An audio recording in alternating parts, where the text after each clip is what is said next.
So we're doing it like this. Yes. All right. So I'll just Yeah, by all means. come here. So I'm sitting here with Tyler Spencer, aka Dick Valentine of Electric Six. How are you? I feel pretty good. I just got some new shoes.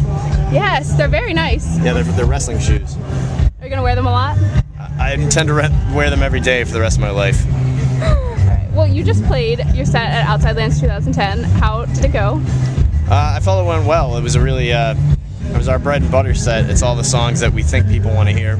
And you know, a lot of people don't know who we are, so you have to kind of come with the songs that get more people excited.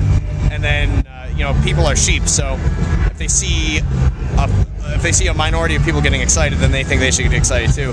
Whereas if you just play deep cuts, nobody gets excited, you don't convert any fans, and you're just trying to grow your audience. And we grow our audience exponentially or tricentually. So that's how we grow our audience. Well, I heard that you were looking for a band to fight tonight. Well, you do anything you can to gin up publicity. You can't be afraid of fighting or conflict. That's how you gin up publicity, and you know, a lot of it's manufactured, but you try to look for a band to fight. That always helps at a festival. That's publicity rule number one, is if you can fight another band, people like to write about it. And your drummer can take anyone? Our drummer can take anyone. He can take them. If you had to pick a band that you were going to fight tonight, which one would you choose? We'd fight Cat Power. Really? Yeah, it'd be 6 men against 1 woman. I think you would win. Yeah, I think so too. Alright, well, I saw you play at the Middle East last September in Cambridge in Boston. That's the one. Or Cambridge in Massachusetts. Yep. And would you prefer performing at a venue like that, or would you prefer performing at something like a festival? Oh, it depends on we don't play favorites. I mean, festivals are nice because you do them less frequently than a club. We play a lot of clubs. Yeah. So, but if we were doing all festivals, then it would be nice to play a club. Yeah. You like to play where you're not playing. That's what you like. Fair enough. How would you describe your music to a first-time listener? I always call us nervous dance music. We're nervous individuals, or at least I am, and try to get people dancing. Try to remind yourself what it was like to dance once, what it was like when you had hope. Well, I saw you on stage and you were grooving. Like you ran around the mic stand and you were all over the place. Yeah, that's because I don't really care how I look anymore, what anyone thinks. So when you have that, you are free. When you are free, you have power. When you have power, you have more women. That's good advice. Yeah. So you guys are really well known for your music videos, or at least that's how I found out about you, from your music videos. So where do the concepts come from? Well, sometimes we think of the ideas ourselves. Sometimes the directors think of them, but we don't really. We think of ourselves as blank slates, tabula rasas, if you will, on which you can tell us to do anything, and we'll do it.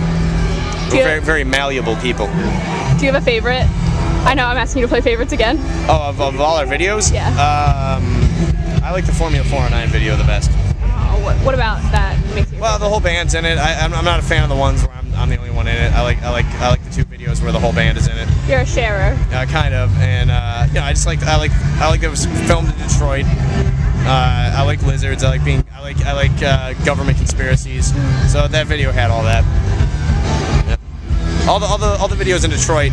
That's the rule of thumb in a video. If the whole band is in it, it's filmed in Detroit. Oh. If I'm in it, it was filmed somewhere else. That's good to know. Yep. So you're releasing your 7th album called Zodiac in September. Can we expect any crazy videos from that? We're not making any videos. No videos. We're done making videos. Forever. Well, maybe not forever, but I think we're at you know how Pearl Jam stopped making videos after the first album, and you were like, well, why did they stop making videos? Now, after 7 albums, we realize we're a lot more like Pearl Jam now. Oh. We're middle-aged. And we're assholes, and so we're done making videos, and we're a lot more like Pearl Jam. I love Pearl Jam. I could just sit there all day and think about Pearl Jam. Are they one of your influences? No, I actually really don't like them. I don't. I actually really hated them when they came out, but you know, any band that big, they have 1 or 2 songs that you end up liking. Yeah. But they, you know, if you think about it, they stopped making videos, and so we're gonna go that route too. Ah, fair enough. Yep.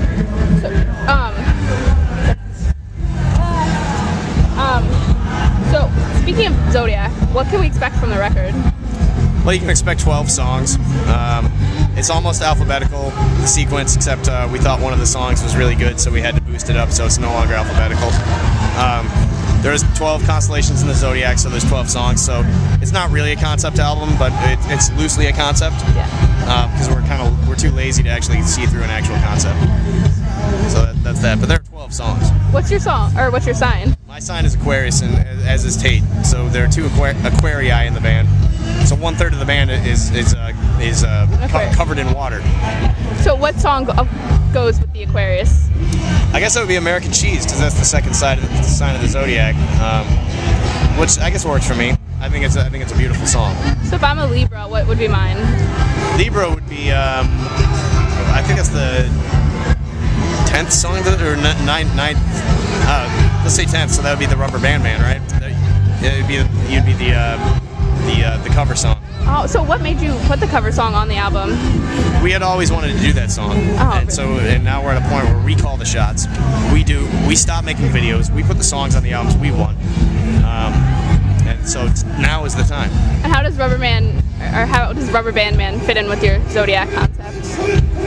What it does is that we felt that the album wasn't fun enough. Yeah. So we had to make it a little bit more fun in order to sell 20 to 30 more copies. So how did you write the song? Like, how did you write the songs? Were they inspired by the signs? I mean, did you like come up with a lyric and be like, oh, that is a Capricorn lyric? Or... Oh, not at all. In fact, the reason it was called Zodiac to begin with is because we had a song called Typical Sagittarius that we recorded for the album, and then we thought, let's call the record Zodiac. Yeah. And then that song didn't even make the album. So then we were left with a bunch of songs that had nothing to do with the Zodiac.